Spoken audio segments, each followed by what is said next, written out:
अस्सलामु अलैकुम वरहमतुल्लाहि वबरकातुहू। आप देख रहे हैं टॉप 5 न्यूज़ है और आज 29 अक्टूबर 2024 है और आज दिन है मंगल का।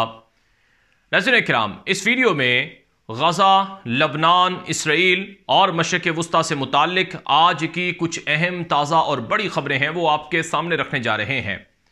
सबसे बड़ी खबर आज की कि इस वक्त गज़ा की लड़ाई को, लबनान की लड़ाई को रोकने के लिए पसे पर्दा मुज़ाकरात चल रहे हैं और इन मुज़ाकरात में मुस्बत इशारे देखने को मिल रहे हैं। खबर के मुताबिक इसराइल का एक वफद मोसाद एजेंसी के सरबराह डेविड बर्नाई की क़यादत में मौजूद था दोहा के अंदर, कतर के अंदर। 2 दिन तक वो वहाँ पर मुज़ाकरात करता रहा।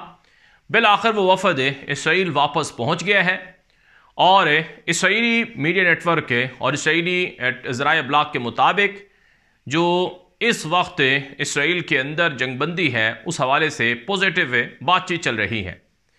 दूसरी तरफ जो अमेरिका की खुफिया एजेंसी है CIA, उसका सरबराह विलियम बर्न्स भी अमेरिका रवाना हो चुका है कतर से और अमेरिकी हुकूमत यानी जो बाइडन की हुकूमत गज़ा की, लबनान की लड़ाई को बंद कराने के लिए बहुत ज़्यादा मुतहर्रिक है, क्योंकि जो बाइडन को पता है कि उसके चंद दिन बाकी हैं हुकूमत में।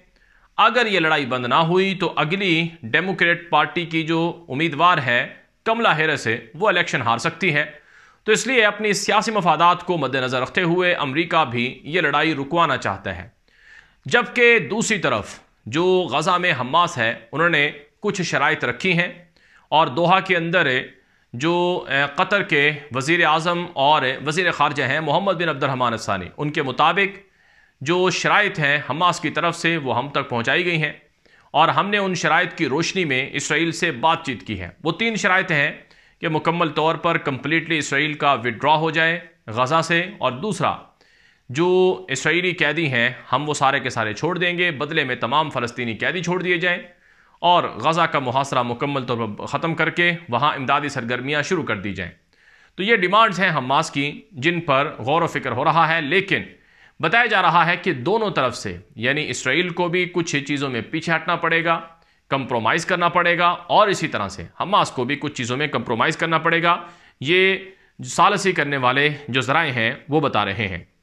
दूसरी तरफ नाज़रीन किराम, जो रिपोर्ट्स हैं उसके मुताबिक 28 दिन की इब्तदाई तौर पर जंगबंदी का प्रपोज़ल है, यानी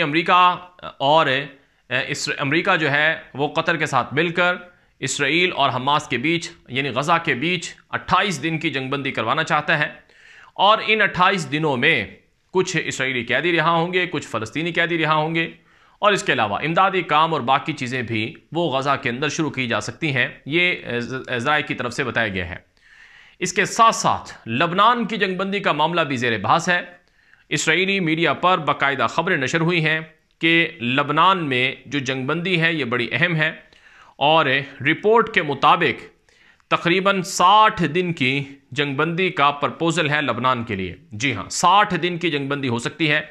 इसराइली टेलीविज़न 12 की रिपोर्ट है मेरे सामने जिसमें कहा गया है कि लबनान की हुकूमत के साथ इसराइल के पस पर्दा मुज़ाकरात चल रहे हैं और इन मुज़ाकरात में कहा गया है कि हम 60 दिन तक जंगबंदी करेंगे, लेकिन बदले में लबनानी हुकूमत यकीन दहानी कराए कि हिज़्बुल्लाह को असलहा नहीं दिया जाएगा और हिज़्बुल्लाह को किसी भी तरह से इसराइल पर हमले करने की इजाज़त नहीं दी जाएगी और इसके साथ साथ लबनान के ऊपर पाबंदी होगी फ़िज़ाई, बर्री और बाहरी जिसको फॉलो करना होगा। ये रिपोर्ट के अंदर बताया गया है। यानी 60 दिन की जंगबंदी का प्रपोज़ल है लबनान के लिए और 28 दिन की जंगबंदी का प्रपोज़ल है इब्तदाई तौर पर गज़ा के लिए।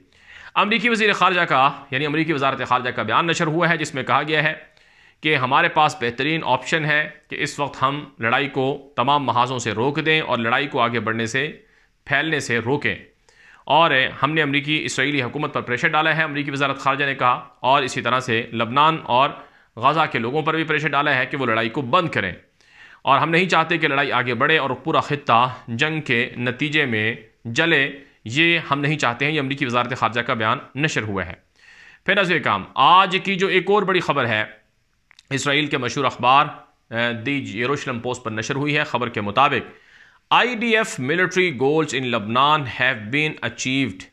Government can promote diplomatic resolution कि इसराइल की जो डिफेंस फोर्सेस हैं उन्होंने बताया है कि हमने लबनान के अंदर जो अपने गोल्स हैं वो अचीव कर लिए हैं, अब हमें डिप्लोमेटिक सोल्यूशन की तरफ जाना होगा। एक और जो ख़बर है दी यरूशलेम पोस्ट ही की है, यानी एक ख़बर में ये है कि हमारा मिलिट्री ऑपरेशन जो है वो भी बंद होने चाहिए, हमने अपने गोल जो है अचीव कर लिए। दूसरी खबर क्या है कि IDF would not withdraw from southern Lebanon without effective ceasefire deal, कि इसराइल की जो फ़ौजें हैं वो जनूबी लबनान से पीछे नहीं हटेंगी, वापस नहीं आएंगी जब तक कि इफ़ेक्टिव यानी मुतासर कुन जो डील है वो लबनान या हिजबुल्लाह वगैरह के साथ ना हो जाए। इसके साथ साथ काम जो आज की एक और बड़ी खबर है ये गज़ा से मुताल्लिक है कि a complete surprise IDF surrounds remaining terrorist in north Gaza 600 surrender. ये इसराइल के मशहूर अखबार दी यरूशलेम पोस्ट ने खबर लगाई है कि मुकम्मल सरप्राइज़ दिया गया है गज़ा में हमारे दुश्मनों को, और उसमें हमने नॉर्थ गज़ा को अचानक घेरा जिसमें 600 के लगभग गज़ा के जो जंगजू थे, फाइटर्स थे, वो सरेंडर हुए हैं। ये इसराइल के अखबार ने लिखा है और बताया गया है कि जबालिया जो गज़ा का इलाका है वहाँ पर अचानक इसराइल के हमले से दुश्मन जो हैं वो बहुत सरप्राइज़ हुए हैं और उनको बड़ा नुकसान हुआ है। यही वजह है कि कई हमारे सामने सरेंडर भी हुए हैं। ये बयान दिया है इसराइली डिफेंस फोर्सेस ने, जिसे दी यरूशलेम पोस्ट के अंदर नशर किया गया है। नाज़रीन किराम, इस वक्त गज़ा के अंदर सिचुएशन काफ़ी गड़बड़ है। गज़ा का बैत लाहिया का इलाका आलमी सतह पर पूरी दुनिया में डिस्कस हो रहा है, जहाँ पर सैकड़ों लोग मारे गए हैं या ज़ख्मी हुए हैं। और इसके साथ साथ नाज़रीन किराम, जो रिपोर्ट्स मेरे सामने इस वक्त मौजूद हैं गज़ा से कि लोगों के लिए काफ़ी मुश्किलात हैं। अब तो इसराइल की तरफ से जो अक़वाम मुत्तहिदा का इदारा है ओनरवा, जिसका मतलब है कि अक़वाम मुत्तहिदा के मातहत जो गज़ा के रेफ्यूजी कैंप होते हैं, मुहाजिरीन के कैंप होते हैं फ़लस्तीनियों के लिए, उनकी मदद की जाती है, उनको खाना पीना और रिहाइश और दीगर उनके ज़रूरियात के लिए इमदादी सरगर्मियाँ शुरू की जाती हैं। तो ओनरवा नामी जो इदारा है फ़लस्तीन के लोगों के लिए जो बनाया गया था अक़वाम मुत्तहिदा की तरफ से, उस पर इसराइल पाबंदी लगा रहा है। और पाबंदी के पीछे असल हदफ ये है कि ये जो इदारा है अक़वाम मुत्तहिदा का, ये दरअसल इस्तेमाल होता है इसराइल के ख़िलाफ़ और दहशतगर्दी के कार्रवाइयों में, जिसकी सरीहन जो है अक़वाम मुत्तहिदा के इदारे ओनरवा ने मजम्मत की है। आज की एक और बड़ी खबर है गज़ा से मेरे पास है, जिसे the Times of Israel Israeli अखबार ने नकल किया है। खबर के मुताबिक October 28 IDF officer dies of wounds sustain in north Gaza fighting, के एक इसराइली फ़ौज का बड़ा ऑफिसर था जो गज़ा के अंदर लड़ाई करने गया था, लेकिन वहाँ ज़ख्मी हुआ और फिर कई दिनों तक वो बीमार रहा, अस्पताल में मौत और ज़िंदगी कश्मकश में रहा, बिल आखिर वो मारा गया है। ये इसराइल के मीडिया पर ये इसराइली फ़ौज का बयान नशर हुआ है। मेजर गोई याकूफ नाम बताया जा रहा है, 25 साला, जो गज़ा के अंदर लड़ाई के दौरान मारा गया है। बताया जाता है कि ये एक इसराइल का एक 401 फ़ौजी ब्रिगेड का जो बटालियन का कमांडर था इसान दक्सा, ये उसके साथ लड़ाई के दौरान मौजूद था। तो ये उसके ऊपर जब हमला हुआ था तो उसके अंदर ये भी शामिल था जिसमें ज़ख्मी हुआ, और फिर आज इसके बाकायदा मारे जाने का ऐलान इसराइली फ़ौज की तरफ से कर दिया गया है। लबनान से एक और बड़ी खबर आई है कि लबनान में नईम कासिम को हिजबुल्लाह का नया सरबराह मुकर्रर किया गया है।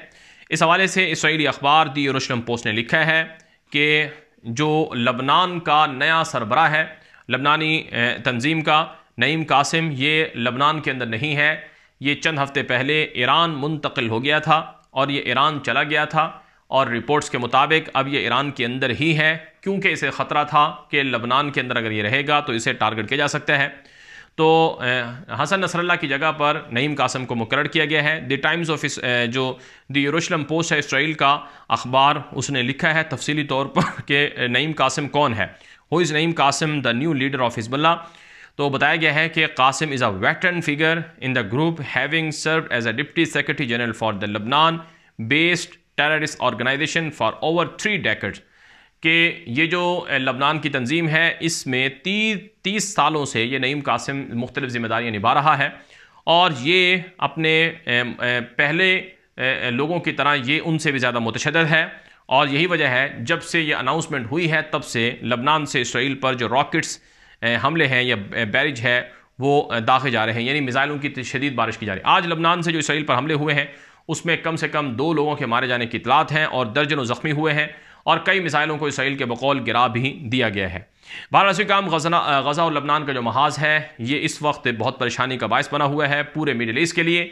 अब देखना यह है कि आया ये लड़ाई बंद होती है, ये लड़ाई जारी रहती है, अमेरिका का इसमें क्या रोल है और अमेरिका क्या वाकई ये लड़ाई हुकूमत गिरने से पहले यानी जो बाइडेन की हुकूमत इसे बंद करवा सकती है नहीं करवा सकती। ये हमारा नया यूट्यूब चैनल है टॉप 5 के न्यूज़ के नाम से, आप इसे खुद भी सब्सक्राइब कर लें, इसे आगे भी नशर कर लें। जितने ज़्यादा लोग मालूमात देखते हैं उतना ही उन्हें फ़ायदा मिलता है। आप हमारे मुतबादल अकाउंट्स हैं जैसे कि एक्स अकाउंट है, जैसे कि हमारा व्हाट्सअप चैनल है, व्हाट्सअप के ग्रुप्स हैं, आप उनको भी फॉलो कर लें। इजाज़त दीजिए। अस्सलाम वालेकुम रहमतुल्लाहि व बरकातुहू।